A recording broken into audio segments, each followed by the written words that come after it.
예, 이사야 44장 이제 개발적으로 이야기하면 이제 하나님께서 동쪽 문으로 여호와 성전의 동쪽 문으로 이렇게 들어오시고, 그래서 그 성전에 하나님의 영광이 가득 차게 되어지고, 그 다음 제사장들에 대해서 제사장이 이제 어떤 삶을 살아가야 할지에 대해서 이제 설명해 주고 있고, 그 다음 땅에 대해서 거룩한 땅, 이스라엘의 그 땅, 가나안 땅의 분배에 관하여 이렇게 말씀해 주고 있습니다. 땅과 제사장과 또 하나님에 대해서 이제 44장과 45장에서 말씀해 주고 있습니다. 그래서 이제 우리가 이렇게 계속하여 에스겔서의 성전 환상 계시에 대해서 우리가 보고 있는데, 이 내용은 죄로 오염된, 그래서 죄 때문에 바벨론의 포로가 된 이스라엘 백성들을 향하여 이제 성전 중심의 삶을 살아갈 것을 이제 가르치는 그런 내용이라 하겠습니다. 그래서 이제 출애굽 시대도 보면 시내산에서 모세가 40주야 하나님을 만나고 기도하여 이제 십계명을 가지고 십계명 돌판을 가지고 내려오는데, 그래서 300편에 보니까 이스라엘 백성들이 송아지 우상을 섬기고, 그래서 우상 숭배에 빠지고 난 이후에 그들의 죄를 속죄하기 위하여 이제 우리 하나님께서 다시 모세를 시내산에 불러 올리시고 거기서 이제 성막을 말씀하십니다. 그래서 이제 성막 제사 제도를 말씀하여, 그래서 이제 이스라엘 백성들의 그 죄를 성막 제사 제도를 통하여 성결케 되는 것을 말씀해 주고 있습니다. 그래서 오늘 이제 에스겔서의 이 본문이 그와 같은 맥락에 있다 하겠습니다. 이스라엘 백성들은 예루살렘에서 가나안 땅에서 하나님 앞에 죄를 범하여 바벨론의 포로가 되고, 그래서 성전이 파괴되어지는 그런 이제 안타까운 일들이 일어났는데, 그래서 이들의 죄악을 깨끗하게 하기 위하여 이제 다시 한번 성전이 필요하다 이런 것을 말씀해주고, 여기서 이제 성전 더 나아가면 이제 이 세상의 모든 사람들은 죄인인데 이 죄인들이 속죄할 성전이 필요한데, 그분이 바로 메시아 예술소가 되어지며 예술소의 십자가가 바로 이제 속죄소가 되어진 것입니다. 로마서에 보면 이제 로마서 3장에 보면 이제 그런 내용이 나타나 있습니다. 그래서 천하 인간의 우리가 우리의 죄를 속죄받는 길은 하나님께 제사 드리는 그 길밖에 없으며, 그 제사를 이제 구약의 제사장이 하나님께 속죄 제사를 드림으로 정결케 하였고 속죄하였고, 이제는 이제 때가 되면 시작 시대는 이제 메시아 예수께서 오셔서 영원한 대제사장으로, 온전한 대제사장으로 메시아 예수가 오셔서 이제 영원한 제사를 지냈다. 히브리서는 이제 그것을 설명해 주고 있습니다. 그래서 이제 결국 오늘 이제 이 에스겔서의 이런 내용들이 속죄되는 그런 사건을 말해주고 있고, 어떻게 하면 우리가 거룩한 하나님을 섬기고 거룩한 제사장이 되고 거룩한 백성이 되어져서 살아갈 것인가, 그런 것들에 관하여 말씀해주고 있습니다. 그래서 에스겔서 앞부분에는 여호와의 영광이 성전을 떠나갔다 그랬습니다. 그래서 떠나간 여호와의 그 영광이 성전에 다시 이제 임하게 되어집니다. 성전의 그 동쪽 문 쪽으로 여호와께서 이제 들어오시고 출입하시고, 그래서 이제 그 문은 동쪽 문은 닫히게 되고 사람들이 들어오지 못하도록 닫히게 되어지는데, 그래서 영원토록 이제 여호와 하나님이 온전한 성전의 주인이 되어주시고 성전을 회복케 하시고 예, 거룩한 제사장들로 가득하게 하시고 거룩한 백성들로 가득하게 하시고 하나님의 통치가 이 땅에 가득하게 하고자 하는 그런 의도가 오늘 본문에 담겨 있음을 알 수 있습니다. 예, 그래서 여호와의 영광이 성전에 임하는 것입니다. 성전에 여호와의 영광이 없을 때 그 성전은 무너져 내립니다. 그래서 성막을 건축했을 때도 거기에 이제 여호와의 임재, 여호와의 영광이 임하였고, 솔로몬도 여호와의 성전을 건축했을 때 그 돌로 만든 그 성전에 돌과 나무로 만든 그 성전에 하나님의 임재, 영광이 나타남으로 비로소 이제 성전이 되는 거잖아요. 성전에 하나님의 임재가 없는 그런 성전은 의미가 없는 거죠. 그래서 이제 하나님의 임재와 영광이 임할 때 온전한 성전이 되어지는 것입니다. 그래서 이제 그래서 거룩한 이 성전에는 아무나 들어올 수가 없습니다. 하나님을 믿지 않는 자가 성전에 들어올 수가 없습니다. 예수 믿지 않는 자가 하나님을 예배할 수도 없고 하나님의 성전에 들어올 수가 없는 것입니다. 그래서 우리 하나님이 지적을 합니다. 너희가 예루살렘 성전에 여호와의 전에 어떻게 하여 이방인들을 성소에 들어오게 하고 그들로 하여금 또 이제 예물을 드리게 하고 제사에 참여하는, 제사에 봉사하는 이런 일들을 시켰느냐. 제사장만이 할 수 있는 일을 이제 이방인들이 와서 하게 되고 너희가 이제 그 제사의 윤례를 온전히 지키지 못하였다. 그런 내용을 이제 오늘 본문에 말씀해 주고 있습니다. 그래서 44장 7절에 너희가 마음과 몸에 할례 받지 아니한 이방인을 데려오고 이렇게 이제 말했습니다. 우리 하나님이 기뻐하지 않는 사건이었습니다. 그래서 이제 제사장이 이렇게 타락한 중에도 칭찬하는 제사장이 있는데 그것이 바로 이제 사독 자손의 레위 사람들이 되어집니다. 44장 15절 이스라엘 족속이 그들에 가여 나를 떠날 때 사독의 자손 레위 사람 제사장들은 내 성소의 직분을 지켰은저 그들은 내게 가까이 나와 수종을 들되 내 앞에 서서 기름과 피를 내게 들을지라 주 여호와의 말씀이니라. 그래서 다른 많은 레위인들 제사장들은 이제 타락했지만 하나님의 그 율례대로 행하지 못했지만 배반하고 반대하였지만 사독의 사람들은 사독 제사장의 그 사람들은 하나님 앞에 온전히 지키고 하나님의 말씀을 붙들고 온 이스라엘 백성들이 부정을 행하며 우상을 숭배하며 타락했을 때도 온전히 여호와 하나님을 섬겼음을 칭찬하고 있습니다. 그리고 이제 오늘 우리가 이제 그와 같은 사람이 되어야 할 줄로 믿습니다. 온 세상 사람들이 하나님을 떠나고 온 세상 사람들이 예수를 비난하고 온 세상 사람들이 하나님의 말씀을 경홀히 여길 때 우리는 끝까지 하나님의 말씀을 귀하게 여기고 하나님의 말씀을 또 읽고 순종하고 또 하나님의 이름을 높이는 거룩한 하나님의 백성이 되어야 할 줄로 믿습니다. 아멘. 그래서 이제 제사장은 하나님께서 이제 레위 지파 중에 특별히 택하여 아론의 그 족속 중에 하나님을 섬기게 했는데 그래서 이제 거룩한 그런 이제 하나님의 백성을 대표하는 인물이 제사장이 되어지는데 그래서 이제 오늘날에는 이제 우리가 제사장입니다.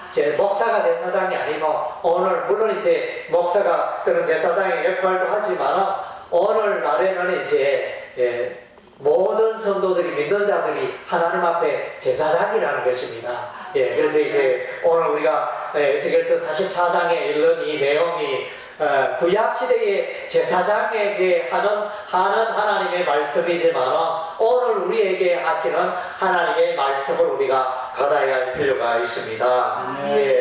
먼저는 이제 제사장의 직분을 이렇게 거룩하고 귀한 직분이니까 이 직분을 잘 감당하고 소홀히 여기지 말고 하나님을 섬겨야 할 것이다. 예, 그것을 이제 말씀해주고 있습니다. 그리고 이제 거룩한 옷을 입고 제사장이 입는 특별한 옷이 있습니다. 성소에 나아갈 때 입고 들어가는 그 이제 옷. 그래서 19절에 44장 19절에 보니까 그래서 양 17절에 있네요. 성전 안에서 소정될 때는 양털 옷을 입지 말고 가는 베옷을 입어라. 그래서 이제 옷도 아무것도 이렇게 입어서는 안 되고 양털 옷을 입으면 땀이 나기 때문에 시원한 베옷을 입고 제사장의 직무를 잘 감당하도록 그렇게 명령해주고 있습니다. 그리고 이제 제사의 일을 마치고는 그 옷을 갈아입고 그래서 이제 반드시 옷을 구별하는 이것을 설명해주고 있습니다. 우리는 예수 믿는 순간에 우리가 의의 옷을 입었습니다. 거룩한 옷입니다. 그래서 우리가 이제 의의 백성답게 우리가 세상과 구별을 되어 그렇게 살아가야 할 줄로 믿습니다. 그리고 이제 머리카락에 대해서 머리털에 대해서 20절에 머리털을 완전히 빡빡 밀지도 않고 또 머리카락을 길게 자라게 하지도 말고 적당하게 이발하여 그렇게 하나님을 섬기도록 그렇게 말씀해주고 있습니다. 머리카락 관리를 잘하고 그 다음 째 포도주 술을 마시지 말라. 그래서 성소에 일할 때 21절에 아무 제사장이든지 안뜰에 들어갈 때는 포도주를 마시지 말 것이며 우리가 이제 보면 아론의 그 아들 나답과 아비후가 성전에 일을 할 때 그래서 다른 불을 성전에 지정한 불을 들이지 않고 다른 불을 들이다가 이렇게 죽임을 당하잖아요. 죽임을 당하는 그런 일들이 있었는데 그래서 왜 그런 일이 일어나느냐. 그래서 신학자들이 해석하기를 그 배경을 볼 때 그 뒤에 부분에 술에 관한 규례들이 나오기 때문에 아마 이렇게 술을 먹어서 술에 취하여 하나님 앞에 섰지 않나 이렇게 해석을 합니다. 그래서 이제 제사장은 술 취하지 말라 이렇게 술 먹고 포도주를 마시고 성소 일을 하지 말라 그렇게 말해주고 있습니다. 그리고 결혼할 때는 과부나 이혼한 여인에게 장가들지 말고 이스라엘 족속의 처녀나 제사장의 과부에게 결혼하라 이런 내용을 말해주고 백성에게 거룩한 것과 속된 것의 구별을 가르치라 이런 내용을 말해주며 또 죽은 시체를 가까이 하지 말라 너희 몸을 더럽히지 말라 이런 내용들 결국 이제 의복과 머리카락과 술과 결혼과 또 죽은 시체 이런 모든 것은 거룩한 삶과 관련되는 것입니다. 그래서 제사장은 살아갈 때 늘 생활 속에 거룩함을 추구했다는 것입니다. 오늘 우리도 이제 동일하게 우리가 거룩한 하나님의 백성 되었습니다. 그래서 우리의 말과 우리의 행실과 우리의 생각이 하나님 앞에 이렇게 합당한 삶이 되어야 하는 것입니다. 그래서 시편 기자는 고백하기를 하나님이여 내 입술에 파수꾼을 세웠소서 이렇게 말할 정도로 정말로 나의 내 입에서 흘러나가는 말이 다 하나님 앞에 부끄러움 없는 그런 말들이 되어야 할 것을 거룩한 언어 사용에 대해서 이제 말씀해 주고 있습니다. 그래서 우리 하나님은 내가 거룩하니 너희도 거룩할지어다. 우리 하나님 이제 그렇게 말씀하셨습니다. 44장 28절에 제사장의 기업은 하나님이시라. 하나님이 기업이 되신다 그랬습니다. 하나님의 백성은 이제 하나님이 우리의 기업이 된 줄로 믿습니다. 세상 사람들은 이 땅이 전부이고 세상 사람도 소망했기 때문에 이 땅에 살아가는 동안 더 많은 재물을 쌓고 이렇게 열심히 인생을 살아가지만 우리 하나님의 백성들은 지나친 부를 사는 것은 사실 어떻게 보면 하나님 기뻐하는 일이 아닐 수도 있습니다. 그래서 이 하나님의 백성들은 그리스도인들은 필요한 재물들이 있지만 이제 나에게 풍성한 재물이 있다면 베풀고 나누고 섬기고 그 재물을 하나님을 위하여 교회를 위하여 섬기고 하는 그런 일에 사용하여야 할 줄로 믿습니다. 그래서 이제 사실은 우리가 이게 보면 우리가 살아가는데 많은 것들이 필요 없습니다. 오늘날에는 물론 이제 이렇게 문화 수준이 생활 수준이 높아져가지고 비교가 되니까 지나치게 많은 것을 소유하고 그러다 보니까 지나치게 많은 그 눈높이 때문에 너무나 세상 살이가 힘들고 허덕이고 그래서 이제 서울에 집 한 채 마련하려면 이게 뭐 그야말로 20년 동안 직장 생활 해가지고 수백만 원을 이렇게 매일 뭐 저축해야 되나 이런 실적 그래야 집 한 채 마련 어떻게 보면 세상이 좋아질 것 같은데 오히려 그런 생활의 다른 모습에 의해 가지고 왜곡된 생활의 모습에 의해 가지고 인간의 사람의 참다운 자유와 기쁨과 행복을 잃어버리는 이런 이제 현상들이 일어나는 그런 가운데 우리가 살고 있습니다. 그래서 이제 우리 하나님께서 광야 이스라엘 백성들이 그 광야에 생활할 때 하나님께서 내일 아침에 하늘에서 만나가 내리는데 지나치게 많이 모으지 마라. 한 끼 먹을 정도 그 양만 거두면 되지. 우리 하나님 그렇게 말씀하셨잖아요. 그래서 어떤 사람은 많이 모았는데 보니까 한 끼 먹고 나니까 다 썩어져 냄새나고 먹을 수 없게 되고 우리 인생에 그런 권리도 오늘날도 동일하게 적용된다고 저는 생각이 되어집니다. 지나치게 많은 분들은 정말로 그것들이 나를 행복하게 하기보다는 또 나를 불행하게 하는 그런 측면으로 몰아가지 않는가. 그래서 이제 우리가 통계적으로 로또에 이렇게 당첨된 사람들의 그 근황들을 쭉 통계적으로 보니까 오히려 로또 당첨되기 전에 더 행복하게 살았는데 당첨되고 나서 더 불행하고 더 가족이 이렇게 찢어지고 친척이 찢어지고 원수가 되고 돈 때문에 더 불행하게 되는 통계가 나와 있지 않습니까? 그래서 이제 그것이 참 이렇게 살아가는 원리인 것 같습니다. 그래서 하나님께서 우리의 기업이 되니까 우리가 세상 사람들이 부를 많이 모으는 그것을 우리가 사모하고 나도 10억을 벌고 나도 100억을 벌고 나도 1000억 1조의 부자가 되어야겠다. 그런 목표도 우리가 사실은 세울 필요가 없습니다. 그래서 하나님 주시는 그 물질 축복을 가지고 우리가 기쁘게 살아가고 사람을 사랑하고 이웃을 사랑하고 하나님을 사랑하고 섬기고 베풀고 살다가 이제 공수고 공수래. 그래서 우리가 세상 떠날 때는 우리가 아무것도 가지 못하지 않습니까? 그래서 이제 우리가 살아가는 그 삶의 원리가 그러한데, 그래서 이제 이런 것들이 잘 이루어지지 않다 보니까 선진국에는 풍부함이 넘치지만 이 아프리카, 아시아 이런 이제 가난한 나라에는 정말로 이렇게 못 먹어서 기근으로 죽어가는 사람들이 많아. 이런 이제 불공평과 그런 이제 불의가 나타나지 않습니까? 그래서 하나님께서 우리의 기업이 되셔서 우리는 하나님으로 인하여 기뻐하고 만족하는 우리의 삶이 되어야겠습니다. 아멘. 그리고 이제 45장에는 땅에 대해서 말하고 있습니다. 땅에 대해서 먼저 하나님이 거하시는 땅을 구분하고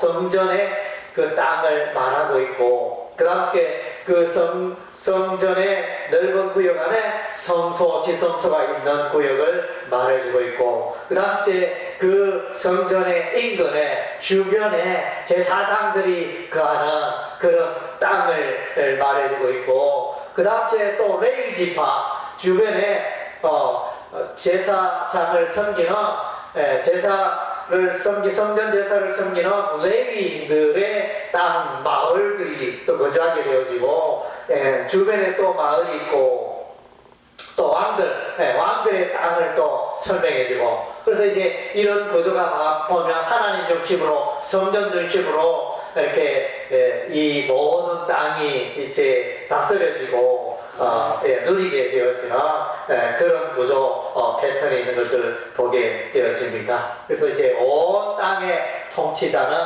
여호와 하나님인 것입니다. 예, 하나님은 어디에나 계시고 온 세상의 주인은 여호와 하나님인 것입니다. 그래서 이제 우리 하나님이 계시지 않는 것이 어디에도 있지 않는 것입니다. 예, 그래서 이제 정말로 우리는 늘 하나님을 나의 왕으로 삼고 하나님 앞에서 살아가고 하나님께서 주신 물질에 우리가 감사하고 하나님께 영광 돌리고 특별히 우리의 삶이 하나님 앞에 성결한가, 나의 삶이 하나님 앞에 성결한가, 우리의 삶을 늘 돌아봐야 할 것입니다. 예, 하나님 앞에 나아가는 자는 늘 이제 성결, 제사장이 하나님을 섬기고 하나님 앞에 나아갈 때 늘 성결해야 됩니다. 그래서 이제 제사장의 이마에 이렇게 머리에 명패라 그럽니까? 이마에 뚫을 여호와께 성결이라는 이제 그 문구도 있지 않습니까? 그래서 이제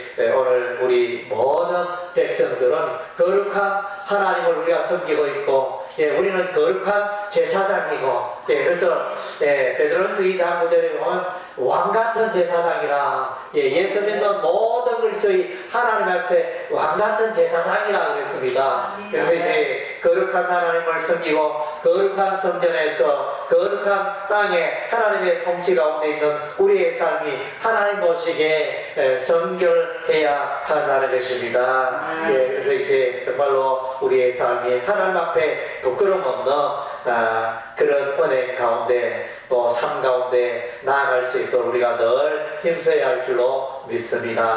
아멘.